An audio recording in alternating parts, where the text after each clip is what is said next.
Yeah, so thanks for inviting me here today to talk to you all. I hope you can hear everything I say. I know that there's going to be a copy of my presentation afterwards, so if you miss something, you can at least get the slides. And you can always ask me questions, email me, or give me a call or whatever. So I'm going to talk a bit about GamTalk, which is an online support service for people with gambling problems, and it's a service for people with a whole range of problems. So it might be somebody that has just some minor concerns, it could be somebody that has a full-scale gambling problem, it could be somebody who's well into the recovery process, or it could even be somebody who is seeking information and support for a friend or a relative who has some gambling issues. It's a wide range of people. Okay, so a bit of background. Who are we? Well, we're a non-profit organisation. We're registered and based in Canada, but we actually support all of North America and beyond. Pretty much any English-speaking country, well, in fact, any country in the world can go to GamTalk and take part in the discussions and read the information. So we don't really have any boundaries. We did begin in Canada in 2008, originally with some support from the Nova Scotia Gaming Corporation, who are our first sponsors. Since then, we've spread out all across Canada, and more recently, well, we've started to have more and more people from the US joining us, and this became more of a formal arrangement last year when we partnered with the National Council for Problem Gambling, and then also Oregon Lottery as well. So the service then, it was developed by myself, and I've done some research looking at similar sorts of services in the UK. And as you might tell from my accent, I wasn't originally Canadian, I actually came from the UK. And when I moved to Canada, it struck me that this kind of a service would work really well for North America, where there are large distances and not everybody can get to a face-to-face support service. And this was the kind of the impetus behind it. So I'm a psychologist, that's my background, and I managed the service together with some local moderators and a fantastic community of people, because it is a community service. It's people supporting each other and giving mutual support. So at the moment we have around 11,000 members, and these are people that have signed to join so that they can post their own messages and keep diaries and things. And it's free to join and free to use, but you don't actually have to be a member to take part, in as much as you can go on and you can use the chat service as a guest, or you can read any of the posts and you can read the stories and so on. So we did have about 40,000 unique visitors per year, but I understand that since we've been promoted in Oregon, that's actually gone up quite a lot. So I think we're expanding quite rapidly.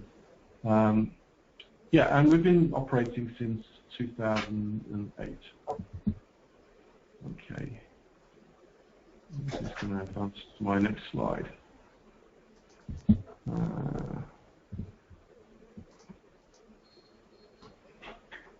Seems to have stopped on this slide. Hang on. Usually you can advance your slides by just pressing like your arrow keys, like you would on that's what I'm trying. That's what worked last time. I did it the wrong way. Oh, you know what? I guess I have access to your slides. Oh. So I'll just advance when you're ready. Okay. Do you want to advance to the next one? Okay, I think I did. Oh yeah, okay, here we go. Yeah. So what is GamTalk? Okay, well, I kind of mentioned it a little bit. So It's a free service to use. It's available 24/7. Obviously, it's a form of online support, and it's very much a community-based support service. So, although I would say it has some very good therapeutic benefits, it's not really what we would regard as treatment. It's support, more of a support service, and also an information service as well. So pretty much anybody, anywhere who has an internet connection can get that information and take part. And I suppose the basis of it are peer-based discussions. So it's people who have had gambling issues, people who are in recovery, sharing their experiences with other people, so that they understand where these people are coming from. It's a group of like-minded people sharing their experiences. And it is a moderated service, so we have some moderators, and I also go on myself, and just to make sure that things don't get out of hand, that people are respectful of each other. And largely on the whole, actually, people are very respectful. So the discussions take place in a number of places. So we have forums where people can post messages and respond to those messages, and do things like keep progress diaries and ask questions. Then we have live chat rooms. So there's a live chat room on the main page where people can go on and talk to others that are there. And we also have some scheduled chat sessions as well that people can attend. Then we have something called the Stories of Hope, which is a project that we developed. Actually, I'm going to tell you a little bit about it in a few minutes.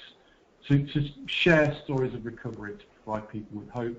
And then, of course, there's links to lots of other local support and treatment services, so people can find out what's available for them and get the help that they need. Okay, so if we move to the next slide.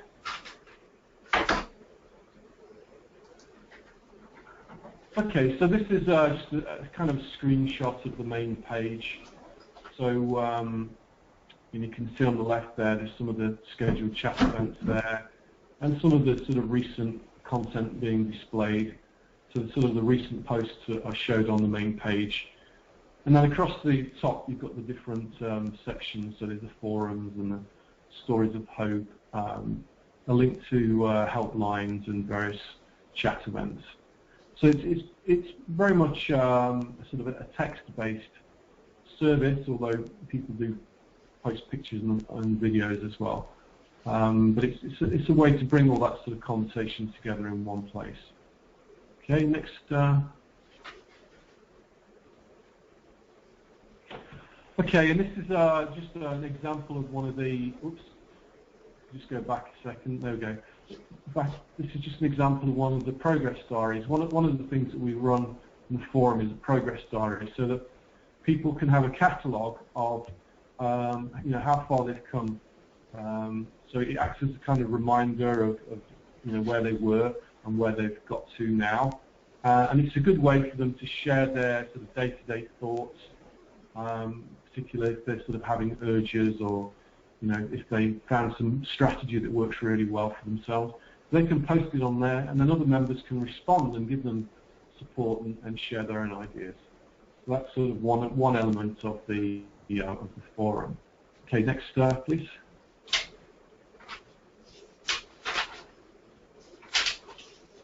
Okay, and this is just a few more examples of some of the things that we have on there. So, members share their pictures and videos, and then we have some featured posts, like things to do instead of gamble. This is actually a very popular one, because as we know, when somebody has a gambling issue, gambling becomes the most important thing in their life.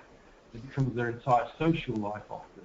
So we find it's very important to have some suggestions for other things to do. So our members talk about the different things that they do, and it provides some really good ideas for people to other things that they can do instead of gamble, so that if they feel the urge to gamble, they can go and do something else instead. And when they stop gambling, it means that sort of void in their social life, there are other things for them to do. So it's a way of sharing different ideas about other non-gambling features. Okay, next then. Okay, this is just a little clip from one of the chat events.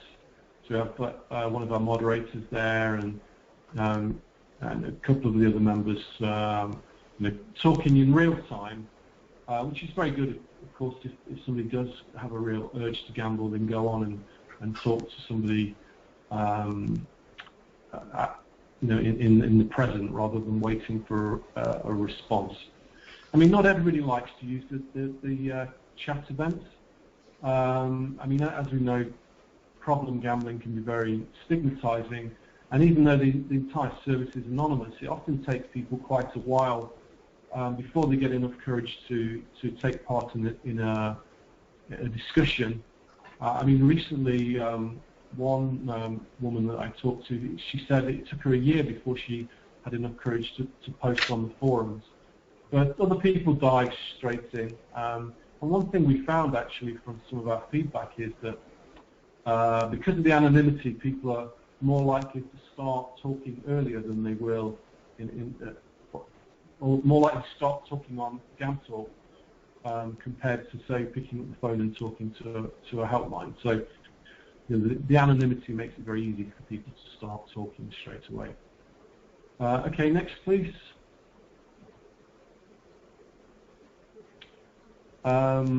Okay. Yeah, so that's just another example of, I think, the latest chat box. Okay, so just go on to the next one. Okay, so yeah, this is the Stories of Hope section, which we started a couple of years ago. And the idea was, we discovered that one of the things that our members really like is to have some positive stories where people share their problems, how their gambling problems started out, how it developed, and then importantly, how they came to the realization that they needed to change and what they actually did to change and what was helpful for them and where they are now. So it's a positive story that people can get some inspiration from, realize that there is some hope out there, and learn about all the different strategies that people have tried. Because there is no one-size-fits-all approach when it comes to dealing with the gambling problem. So this has been very popular, and we've publicised this project in a number of places to get more and more stories on it, and gradually these stories are coming in. So it works as a really good resource, particularly if people haven't started talking themselves on GamTalk yet. It's a good place to start. They can go here and read all about what other people have tried. Okay, so the next, please. Okay, so here's an example there of one of the stories. So it's Aaron's story, where they detail their particular problem. I think in this case it was with video lottery terminals, and what worked for them. Okay, next.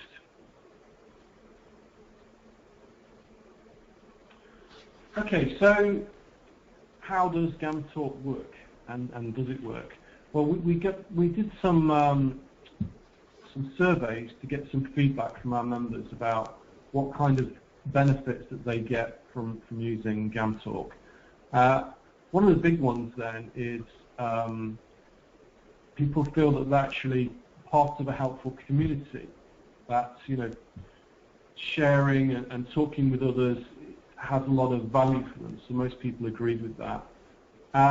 And for a lot of people, the realization that they're not alone in this was quite a revelation, really. So 73% said that they felt less alone, and talking to our members, a lot of them say that realizing that it wasn't just them, that other people have gone through the same or similar experiences was really helpful to them and gives them a lot of hope.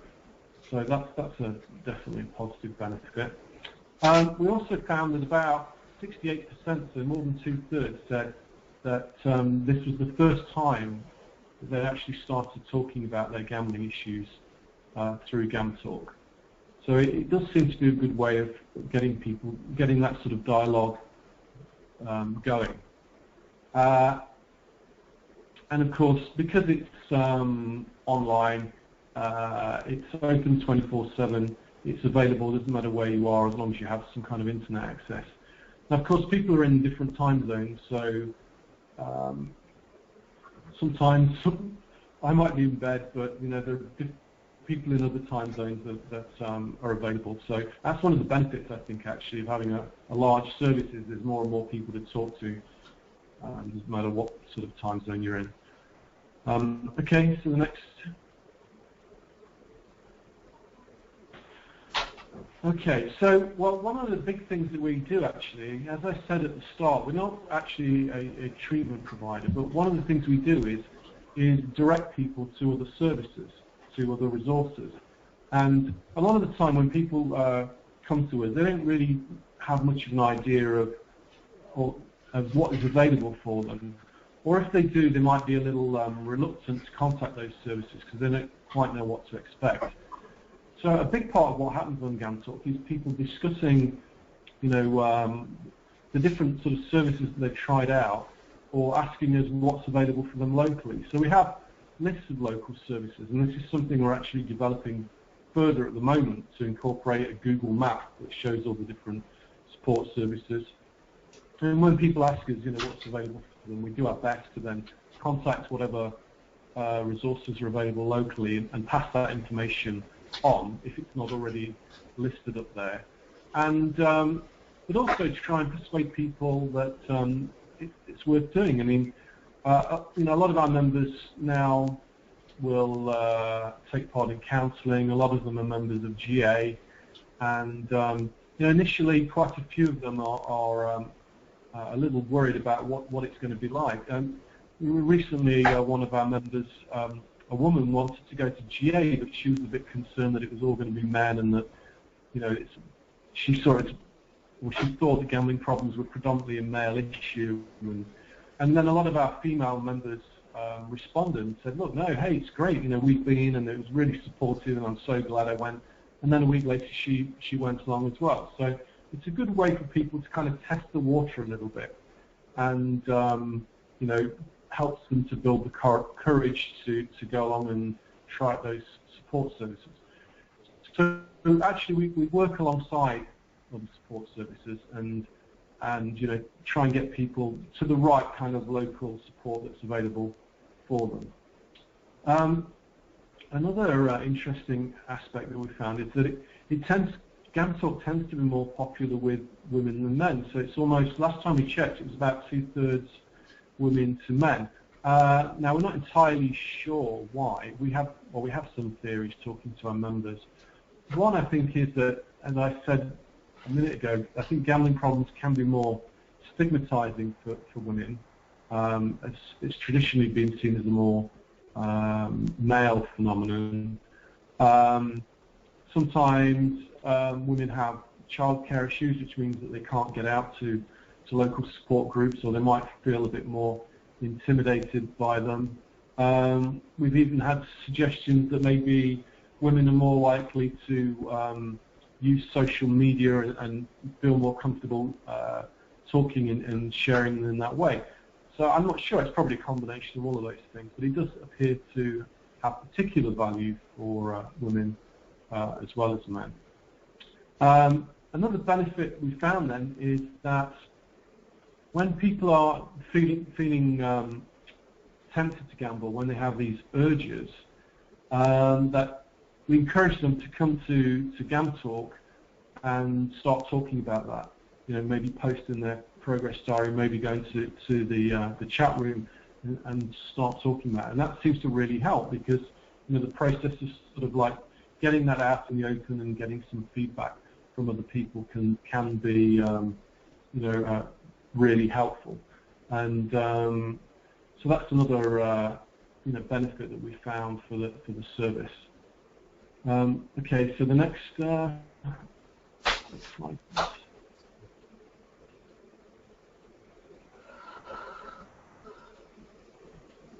Okay, so here's some fairly recent figures of the number of users. So these aren't necessarily the members; these are people who have been visiting the service.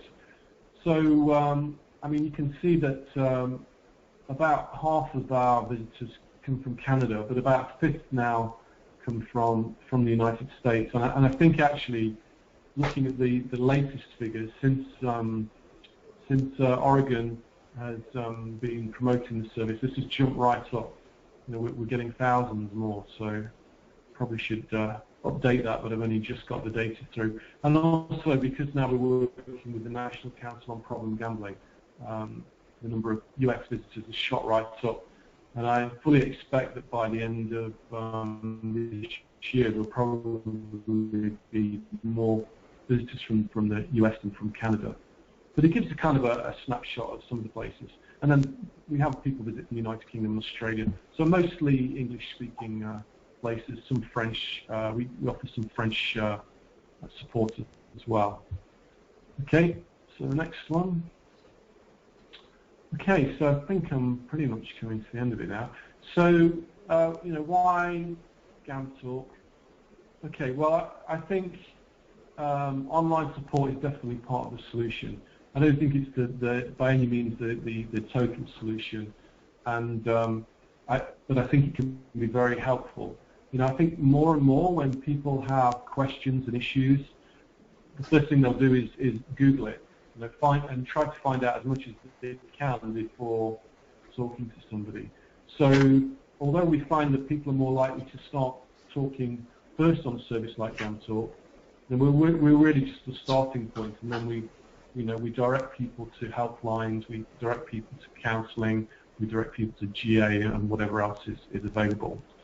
I also think that you know, building a community like this, it takes a lot of time and resources. So we started doing this in 2008, and when we first started, it was pretty much us talking to ourselves, because if you're trying to start a community, you need a certain core number of people to make it work.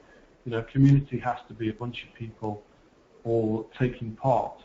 And so over the years, we've managed to build up that community, and now this is why we want to share it and make it as large as we can, because the good thing about a community service like this is that it's infinitely scalable, because the more people that are on there, the more people there are to talk to. So, you know, this is one of the reasons we're now so happy that we're moving into the US, and more people are taking part. So we're but at the same time, although it is an international service, I would say it's a North American focused service. So most of the people on there are from North America and share sort of similar or have a similar cultural identity, or you know, recognise a sort of similar cultural identity. You know, they have they're talking about the same sorts of forms of gambling and very similar issues. Although where we can, we try to direct people to whatever resources are going to be most suitable for them. So, you know, we have links to other more culturally focused gambling groups as well. So yeah, GamTalk is a service then complements other existing local services.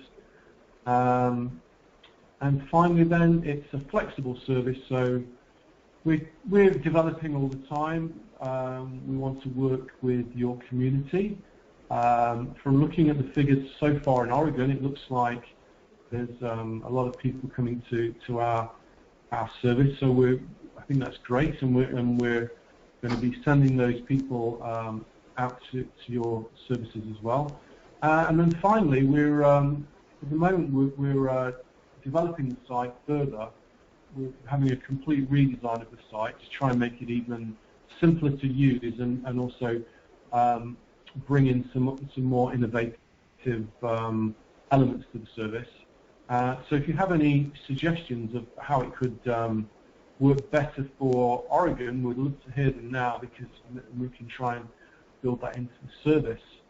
And I think that's about it. Is there another slide? I don't remember. Try clicking. Oh, yeah, of course, that's it. Okay, and the last sort of slide that I wanted to leave you on was just some of the quotes, some of the feedback that we've got from our members. Because I mean, it's all right, people like me talking and sharing various stats and things, but I think it's important that we hear the actual voices of the people there. So I just put down some of the quotes. I'm not going to read them all out. You can take them and get an idea of what people are actually saying about us. And I think that's about it actually. So thank you very much. And if there's a way for me to answer questions, I would love to do that. Thank you.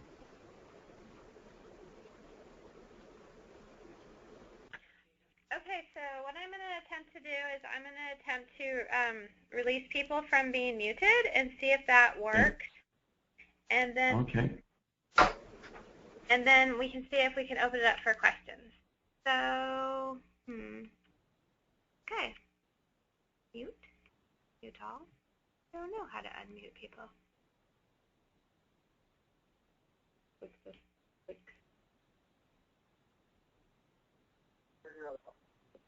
Oh, okay. Okay.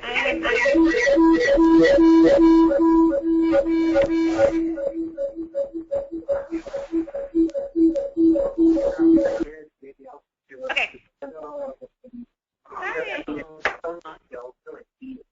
Okay, I'm sorry about that. Okay.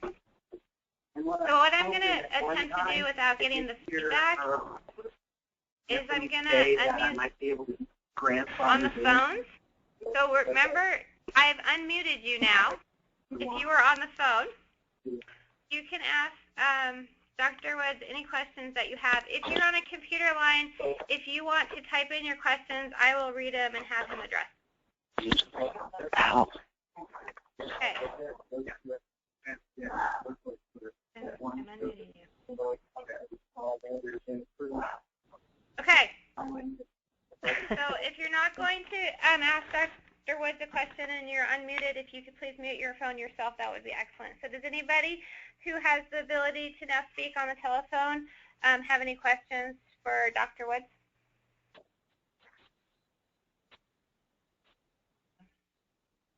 Are you still there, Dr. Woods?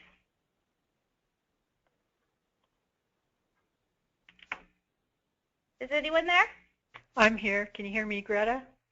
Yes. It's Renee. Do you have any questions? I'm here. Okay. No, I just wanted to tell him thank you for taking time out. It was a really interesting presentation, and I like what GamTalk has, and I'm going to share it with my groups. Great, excellent. So that was the purpose of our presentation today, is to give you guys a little bit of an overview of what GamTalk is all about, so that you might be able to share this and promote this with the clients that you're seeing, or even potentially potential clients that you encounter in the public that may just not be ready to come into treatment but may be looking for another type of resource. We do have some business cards that have GamTalk on it that you can order from our, we have not a whole lot of business cards, but some that you can order from our office, similar to the helpline cards that you order off of the OregonPGS.org webpage through Patricia, so that you can pass those out. So yeah, we do thank Dr. Woods for taking time to do this presentation, and he did mention that if you had ideas of how to make this system even better, that he is open to those for us here in Oregon. So if you have any of those recommendations after you've looked at the system or pondered it for a bit, you can always send those to me, and I most likely would send those to the lottery, because the Oregon Lottery, because they are the contract holder for the GamTalk system. So if you are on the phone and you do have any questions, feel free just to ask them right now. Otherwise, is Dr. Wood still on the phone? I think I lost him. Okay, I feel like I might have lost our presenter, Dr. Woods. So what I'll do is I will take the questions that you have asked, and I will share them with him via email and get his answers, and then send those out to all of us so that we'll know what was asked and then what the answers to them are, to the questions. Does that sound like a good idea? That sounds awesome. All right. Otherwise, if you're on the phone and you can speak, if you have any questions for the staff here at Oregon, Roxanne, myself, or Patricia, you can ask that. Or if there isn't any more questions, we can go ahead and close the presentation. Okay. I don't have anything pressing right now. Yeah, I don't have anything at this moment either. This is Lynette. Okay. Well, thank you guys. Hi, Renee. Thank you guys for all attending the meeting today. We're going to go ahead and, or the presentation, we'll go ahead and close it, and hopefully we'll be hearing from you in the future. We'll have our next monthly treatment call next September, first Wednesday of September at 3 o'clock. Thanks, Greta. Perfect. Thank you. Okay. Thank you. All right, talk soon. Bye.